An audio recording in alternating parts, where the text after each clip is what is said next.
आज की कहानी कुछ जो क्रिमिनल और पुलिस के बीच में जो एक भागदौड़ होती है, जो पकड़ने और भागने की, कुछ वैसी ही कहानी है। मैं कई बार इसी कहानी में कह चुका हूं कि अगर पुलिस सचमुच अपने पूरी जिम्मेदारी और ईमानदारी से काम करे तो किसी का बचकर भागना आसान नहीं होता। और आज की कहानी ने इस बात को एक बार फिर से साबित कर दिया है। इसलिए इसके लिए दिल्ली पुलिस की का बाकायदा तारीफ की जानी चाहिए कि उन्होंने जो दिमाग लगाया, जिस तरीके से पीछा किया और फिर कैसे कातिल को पकड़ा है। कहानी की शुरुआत होती है 3 अप्रैल को। 3 अप्रैल को दिल्ली के डाबरी इलाके में, ये द्वारका के पास है, एक घर में एक रुखसार नाम की महिला रहा करती थी। रुखसार के पेरेंट्स जो हैं वो मेरठ के रहने वाले हैं, उनका कपड़ों का कारोबार है। तो रुखसार के फादर रुखसार को फोन कर रहे हैं, लेकिन रुखसार फोन उठा नहीं रही है। वो दिल्ली में द्वारका में एक शख्स के साथ लिव इन में रहा करती थी और उस शख्स का नाम था विपुल टेलर। विपुल टेलर सूरत का रहने वाला। तो जब रुखसार के वालिद ने फोन किया और रुखसार लगातार फोन उठा नहीं रही है, तो आखिरकार 3 अप्रैल को खुद ही डाबरी में रुखसार के उस घर पर पहुंच जाते हैं जहां उसने वो घर, जिसमें वो रहा करती थी। और ये घर कुछ वक्त पहले ही उसने खरीदा था, उसके फादर ने भी इसमें मदद की थी। जब वहां पहुंचते हैं तो देखते हैं, घंटी वंटी बजाते हैं, कोई अंदर से आवाज आती नहीं। लेकिन रुखसार के फादर के पास एक और चाबी थी, क्योंकि इस घर को खरीदने में उन्होंने भी पैसे लगाए थे। तो उस चाबी के जरिए वो दरवाजा खोलते हैं, घर के अंदर दाखिल होते हैं, रुखसार को आवाज देते हैं, अंदर से कोई आवाज नहीं। चारों तरफ ढूंढते हैं, वो कहीं नहीं मिलती। ढूंढते ढूंढते आखिरकार उन्हें लगता है कि ये कहाँ गई, मोबाइल भी नहीं है। तो फिर वो एक घर के अंदर बहुत बड़ी अलमारी थी, एक अलमीरा जिसमें सारे कपड़े वपड़े रखे होते थे, लेकिन बहुत बड़ी वो अलमारी, और वो स्लाइडिंग डोर था उसका। तो ये ढूंढने के लिए कि कुछ रुखसार के कपड़े या बाकी सब यहाँ हैं, या वो कहीं चली गई है, या बैग वैग है कि नहीं है, उन्होंने स्लाइडिंग डोर को जैसे ही हटाया, उनकी चीखें निकल गईं। उस अलमारी के अंदर बैठी हुई हालत में रुखसार बैठी हुई थी, लेकिन जिंदा नहीं, मुर्दा। यानी कि रुखसार की लाश एक अलमारी के अंदर बंद थी, बैठी हुई हालत में। और उस लाश को देखकर लग रहा था कि वो पहले ही मर चुकी है। बदहवास बाप फौरन पुलिस को फोन करता है। पुलिस की टीम मौके पर पहुंचती है, घर के अंदर आती है, तफ्तीश करती है, लाश को पोस्टमार्टम के लिए भेजा जाता है। अब रुखसार के फादर से पूरी बातचीत होती है, तब वो बताते हैं कि रुखसार की पहले शादी हो चुकी थी और उससे 6 साल का उसको बेटा भी है, लेकिन फिर पति से डिवोर्स हो गया। डिवोर्स के बाद जो उसका बेटा है वो रुखसार के माँ बाप के पास मेरठ में रहता था। रुखसार सूरत में थी। सूरत में रहने के दौरान वहीं विपुल टेलर नाम के एक नौजवान से उसकी दोस्ती हुई। दोस्ती प्यार में बदला, फिर दोनों ने मिलकर कुछ बिजनेस भी किया, और उसके बाद कपड़ों का कारोबार। फिर रुखसार दिल्ली पहुंच जाती है सूरत से, क्योंकि बीच में कोरोना और बाकी चीज़ें थी। दिल्ली में वो एक द्वारका इलाके में एक फ्लैट खरीदती है, उसमें उसके फादर मदद करते हैं, वो उसी फ्लैट में रहने लगती है। जो विपुल टेलर है वो भी सूरत से यहाँ पहुंच जाता है, और दोनों लगभग साथ लिव इन में रह रहे थे। लेकिन अब पुलिस ने जब देखा कि घर में अलमारी में लाश है, घर बंद है, रुखसार के फादर ने घर का दरवाज़ा खोला, तो फिर उसका जो बॉयफ्रेंड है जिसके साथ लिव इन में रह रही है विपुल टेलर, वो कहाँ है। जब नंबर लिया तो पता चला कि उसका मोबाइल स्विच ऑफ है। अब पुलिस, चूंकि रुखसार की लाश घर में, रहने वाला लिव इन पार्टनर वो गायब, लिव इन के दौरान में आजकल होने वाले जुर्म पुलिस के दिमाग में तो खटका हुआ। अब उन्होंने विपुल टेलर को ढूंढना शुरू किया। जो सूरत में उसके जितने भी लोग थे, फादर से जो नंबर मिले, रुखसार के मोबाइल से पता करना शुरू किया। पता चला वो तो है नहीं, वो तो दिल्ली में है, और दिल्ली में वो था नहीं। अब पुलिस ने सीसीटीवी फुटेज को खंगाला। इस घर के बाहर पता चला कि एक विपुल की कार है, मारुति सियाज। वो उसी कार से सूरत से आया था और यहीं कार पार्क रहती है। तो जब सीसीटीवी फुटेज देखना शुरू किया तो पुलिस ने यह पाया कि 3 अप्रैल की सुबह करीब 9 बजे फादर आए थे दोपहर को, और ये 3 अप्रैल की सुबह 9 बजे मारुति सियाज कार में बैठ रहा है और कार वहां से जा रही है। तो पुलिस को यकीन हो गया कि रुखसार के कत्ल के पीछे कहीं ना कहीं विपुल टेलर है। लेकिन अब उस तक पहुंचा कैसे जाए? मोबाइल बंद है, सूरत में बता रहे हैं कि वो है नहीं, लेकिन कार से वो यहाँ से निकला है। अब पुलिस को एक अंदाजा हुआ कि अगर यहाँ से वो भागेगा तो कहाँ जाएगा, सूरत ही जाएगा। तो दिल्ली पुलिस की कई टीमें लगाई गई अब विपुल के तलाश में। एक टीम का सिर्फ ये काम था कि वो सूरत जाने वाले जितने भी हाईवे हैं वहाँ पे लगे हुए टोल नाके और उसके सीसीटीवी फुटेज को खंगालना शुरू करे। अब पुलिस कोशिश में लग जाती है। एक सोहना बॉर्डर है जो वहाँ से करीब है और उसी बॉर्डर से फिर आप हाईवे पर पहुँचते हैं मुंबई या सूरत जाने के लिए। तो आखिर सोहना बॉर्डर पर जब पुलिस की टीम पहुंची, सीसीटीवी फुटेज खंगाला तो पहली कामयाबी मिली। देखा कि हाँ, यहाँ से वही मारुति सियाज, उस कार का नंबर पुलिस के पास था, सीसीटीवी कैमरे के थ्रू वो कार गुजरी है। अब इसके आगे पुलिस ने अंदाजा लगाना शुरू किया टोल वालों से बात करके कि एक टोल से दूसरे टोल के बीच की दूरी कितनी है, एक गाड़ी अगर एवरेज स्पीड में चलती है तो कितनी देर में पहुंचती है। उसी हिसाब से अब बाकी टोल के सीसीटीवी फुटेज उसी टाइमिंग के हिसाब से चेक करना शुरू किया। अगले टोल पे फिर वो गाड़ी पास करते हुए दिखाई दी। पुलिस को अब यकीन हो गया कि वो पक्का सूरत की तरफ जा रहा है।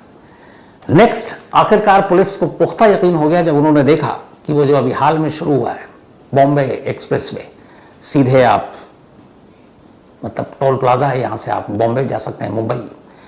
तो मुंबई जो टोल प्लाजा था वहां पे भी ये मारुति सियाज कार गुजरते हुए दिखाई दे गई। अब पुलिस मान चुकी थी कि वो पक्का सूरत की तरफ भाग रहा है।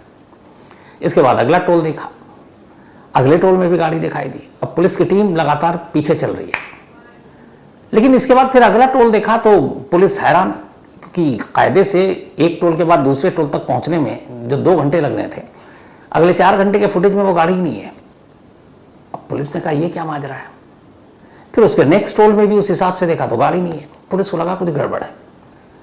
अब पुलिस ने फिर से सिर्फ उसी एक्यूरेट टाइमिंग के हिसाब से नहीं कि एक टोल के बाद दूसरे टोल पे 2 ही घंटे में पहुंच जाए, शायद 3 घंटे में पहुंचे, 4 घंटे में पहुंचे, गाड़ी खराब हो सकती है। तो पुलिस ने कहा कि तुम एवरेज टाइम के हिसाब से आगे का टाइम भी देखना शुरू करो। तो फिर पहली कामयाबी मिली। पता चला कि जो मुंबई एक्सप्रेसवे है उसके पहला टोल तो उसने टाइम पे पास किया जितने स्पीड में बाकी गाड़ियां पास कर रही हैं, लेकिन उसके बाद सेकंड टोल पे वो गाड़ी अब 3 घंटे बाद जा रही है, जिसको कायदे से 1 घंटे में गुजर जाना चाहिए, वो 4 घंटे में गुजरी है। पुलिस ने कहा ऐसा क्यों हुआ। तो उन्होंने टोल वाले से पूछा। अब टोल की सड़क के अलावा जहां जहां टोल होते हैं आपने देखा होगा वहां पे बहुत सारी और चीजें होती हैं। तो पुलिस ने उन कैमरों को खंगालना शुरू किया तो दिखा कि मुंबई एक्सप्रेसवे टोल के बाद जो दूसरा टोल था उसके बराबर में ये गाड़ी पार्क थी और इस गाड़ी में एक बंदा भी है और वो बंदा लगभग सोई हुई हालत में है, मतलब वो सो रहा है गाड़ी में, और करीब 3 घंटे तक वो सोता रहा। 3 घंटे बाद उठा और फिर उसने गाड़ी चलाई। तब उस टाइमिंग के हिसाब से पुलिस ने देखना शुरू किया तो ये टोल चलता रहा, दिखता रहा। अब पुलिस कोटा तक पहुंच गई। कोटा में एक पेट्रोल पंप पे भी ये जो है कैद हो गया कैमरे में। अब कोटा में इसका मोबाइल भी, चूंकि पुलिस के पास नंबर था लेकिन स्विच ऑफ था, कोटा में इसने ऑन किया और अपने घर सूरत में किसी से बात की तो इसका नंबर का लोकेशन भी पता चल गया। पुलिस टीम पीछे पीछे, ये आगे आ गया कातिल। कोटा से फिर ये गाड़ी चली। अब ये जा रही उसी रूट पे और दिल्ली पुलिस की टीम बस पीछे। इसी दौरान में होता यह है कि अचानक भीलवाड़ा के करीब ये गाड़ी जो टेलर चला रहा था, इसकी स्पीड बहुत ज्यादा थी, एक बिजली के खंभे से जाकर टकरा जाती है। गाड़ी डैमेज हो गई, कुछ इसको चोट लगी, वो भी गंभीर चोट। तो जब टकरा गई, गाड़ी रुकी, जो हाईवे के एक्सप्रेसवे के जो स्टाफ हैं उन्होंने देखा इस एक्सीडेंट को, फौरन एम्बुलेंस को बुलाया गया। एम्बुलेंस बुलाने के बाद भीलवाड़ा के एक अस्पताल में ले जाया गया विपुल पटेल, वो टेलर को। वहां ले जाने के बाद अब वो होश में नहीं था। वहां जब उसको थोड़ा सा होश आया तो फिर उसे मालूम था कि अब हॉस्पिटल में उसको अपनी सारी डिटेल देनी पड़ेगी, बताना पड़ेगा। और उसे ये भी था कि कहीं उधर लाश की बात खुल गई तो ये भी है कि सूरत का रूट यही है, बाई रोड गाड़ी भी नहीं है तो पुलिस उस तक पहुंच सकती है। सारा उसके दिमाग में चल रहा है। तो उसने हॉस्पिटल वाले से कहा कि मेरे पास इतने पैसे नहीं है, आपका खर्चा बहुत ज़्यादा होगा, आप एक काम कीजिए, आप मुझे एक एम्बुलेंस करवा दीजिए, मैं सूरत जाऊँगा, सूरत में जाकर किसी हॉस्पिटल में एडमिट हो जाऊँगा। तो हॉस्पिटल वाले ने कहा ठीक है। तो उसने कहा एक अपना एक फ़ोन दे दीजिए जिससे हम बात कर सकें घर वालों को, ताकि पैसे वैसे का इंतजाम हो, एम्बुलेंस वालों को पैसे पहुँचते ही दे दूँगा। तो उसने उनके एक एम्बुलेंस के ड्राइवर से ही फिर से सूरत फ़ोन किया।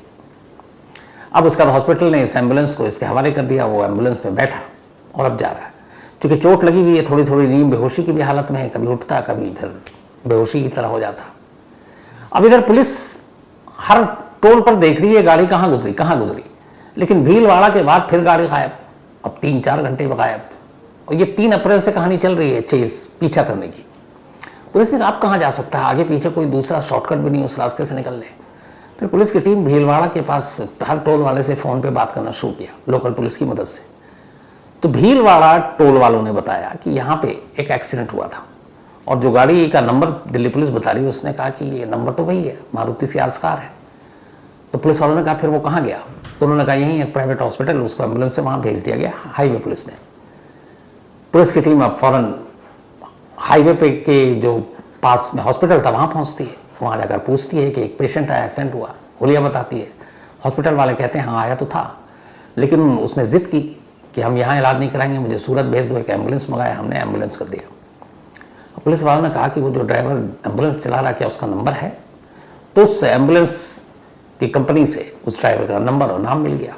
अब पुलिस ने उसको फ़ोन किया, यहीं से सूचना सेठ वाली कहानी शुरू हो जाती है। फ़ोन किया और उसने कहा कि देखो अब मैं जो भी बोल रहा हूँ इसको सिर्फ सुनना और कुछ रिएक्ट मत करना। तुम्हारी गाड़ी में जो शख्स घायल पड़ा हुआ है, जिसको तुम लेकर सूरत जा रहे हो, ये असल में कातिल है और दिल्ली में ये एक लड़की का कत्ल करके भागा है। तो इसे पता नहीं चलना चाहिए, बस तुम अपनी गाड़ी को धीरे चलते रहो, हमारी टीम पहुंच रही है। और अगर तुम्हें कुछ लगे गड़बड़ तो कहीं पे भी टोल पे या कि कोई पुलिस वाले दिखे तो वहीं पे रोक देना गाड़ी। पुलिस वालों ने ये जब बताया तो फिर ड्राइवर ने एक जगह गाड़ी रोकी एम्बुलेंस को, और फिर पुलिस से बात की। उसने कहा कि वो तो लगभग सोता ही हुआ जा रहा है, क्योंकि उसके चोट लगी है, उसको इंजेक्शन भी दिया गया है, तो नीम बेहोशी की हालत में है। तो पुलिस की टीम ने कहा फिर तो और भी ठीक है, तो बस तुम गाड़ी स्लो चलाओ, हम पहुंच रहे हैं। इसके बाद ये गाड़ी उदयपुर पहुंचती है। जब उदयपुर पहुंचती है तब तक दिल्ली पुलिस की टीम, अब जो ऑलरेडी 3 अप्रैल से ही चेस कर रही थी, 15 अप्रैल की सुबह उदयपुर पहुंच जाती है। ड्राइवर से लगातार कांटेक्ट में है, ड्राइवर को समझा दिया है कि कोई भी उसको शक ना हो, ऐसी बात मत करना। जैसे ही, और ड्राइवर के अब गाड़ी का लोकेशन भी पुलिस के पास था, तो उस लोकेशन को फॉलो करते हुए आखिरकार पुलिस की टीम स्पीड में उदयपुर पहुंचती है, एम्बुलेंस को रोकती है और उसमें से उस घायल विपुल टेलर को उठाती है। पहले वहीं एक डॉक्टर को दिखाती है, पता चला इतना सीरियस कोई मामला नहीं है। तो फिर उसे उसी एम्बुलेंस में पुलिस की निगरानी में वापस दिल्ली लाती है। और इस तरीके से एक कातिल का ये जो चेस पूरा करने का था वो खत्म होता है। लाने के बाद अब उससे पूछताछ होती है। पूछताछ होने के बाद 3 अप्रैल को ये कत्ल हुआ, 5 को वो पकड़ा गया। फिर वो बताता है कि असल में ये दोनों लिव इन में रहा करते थे। जब उसकी शादी टूट गई, तलाक हो गया, तो ये उसके करीब आए और एक दूसरे से प्यार करने लगे। फिर दिल्ली में एक मकान लिया, दिल्ली में लिव इन में रहने लगे। लेकिन बाद में अब वो जिद करने लगी कि तुम मुझसे शादी करो, और उसने कहा मैं अभी शादी करना नहीं चाहता था। बट वो जोर डालने लगी और उसने कुछ पैसे दिए तो वो पैसे मांगने लगी। तो उसे लगा कि ये भी चली जाएगी, घर भी चला जाएगा, और वो उस घर पे भी नज़र रखे हुआ था जो दिल्ली में है। तब इसने कुछ क्रिमिनल या गैंगस्टर्स को कांटेक्ट किया, क्योंकि इसका भी पुराना क्रिमिनल रिकॉर्ड है बहुत सारा, विपुल टेलर का। तो इसने दिल्ली के उस गैंग से कांटेक्ट किया। उस गैंग का नाम है जितेंद्र गोगी। बल्कि जिस तिहाड़ में आपको याद होगा चाकू छुरी चली थी, इसी गैंग के लोग थे। तो इसी गैंग के कुछ लोगों को उसने पकड़ा और कहा कि सुपारी देते हैं और इसको मार दो। फिर उस गैंग के लोगों ने चाकू खरीदा। इसके बाद 2 अप्रैल की रात, बल्कि शाम को, ये विपुल टेलर ही लेकर पहुंचता है और फिर अपने सामने, इसके सामने जिसके साथ वो लिव इन में रह रहा था, चाकू से उसकी हत्या कर दी जाती है। खून वून साफ करता है। फिर उसकी लाश को बड़ी सी अलमारी में इस तरीके से रखता है जैसे वो बैठी हुई है, और फिर अपने जो ज़रूरत के सामान थे वो लेता है और सुबह होने का इंतज़ार करता है ताकि आस पड़ोस के लोगों को शक ना हो। और जब सुबह होती है वो अपनी गाड़ी में बैठता है और निकल लेता है। लेकिन सिर्फ उसकी एक गाड़ी के नंबर और उस नंबर के थ्रू ये कि अगर सूरत के रूट पर निकलता है, ये बॉम्बे एक्सप्रेस से पकड़ता है, ये सोहना बॉर्डर क्रॉस करता है, तो इसका मतलब सूरत जा रहा है। तो पुलिस के पास काफ़ी वक्त था इसको चेस करने का और इसको पकड़ने का। और उस गाड़ी के नंबर और टोल पे लगे तमाम सीसीटीवी कैमरा के थ्रू आखिरकार उस एम्बुलेंस ड्राइवर की मदद से पुलिस इस कातिल तक पहुंच जाती है और 48 घंटे के अंदर उसे पकड़कर दिल्ली ले आती है। तो ये थी आज की कहानी।